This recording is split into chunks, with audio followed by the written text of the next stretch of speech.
23 तारखेला सकाळी 8:30च्या सुमारास घडलेली ही घटना. या घटनेमुळे ग्रामस्थांमध्ये हळहळ व्यक्त होतीये.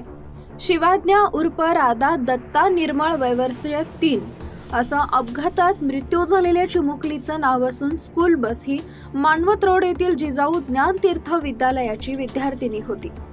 याबाबत अधिक माहिती अशी की तालुक्यातील खरबा व करंजी येथील अनेक विद्यार्थी मानवत रोड इथं असलेल्या जिजाऊ ज्ञानतीर्थ विद्यालयात शिक्षण घेत आहेत. या विद्यार्थ्यांना ने-आण करण्यासाठी दररोज स्कूल बस क्रमांक MH 22 36 48 ही येते.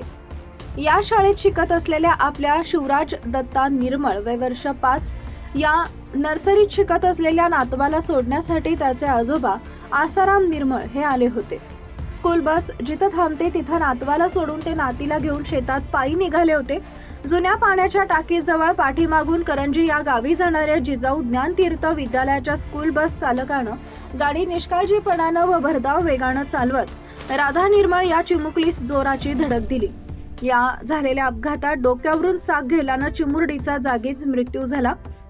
येथील ग्रामीण रुग्णालयात शवविच्छेदन करण्यात आले असून मृताचे काका मुंजा आसाराम निर्मळ वय वर्ष 36 यांच्या तक्रारीवरून मानवत पोलीस ठाण्यात स्कूल बस चालक रामेश्वर नामदेव पितळे राहणार करंजी याच्यावर गुन्हा दाखल करण्यात आलाय.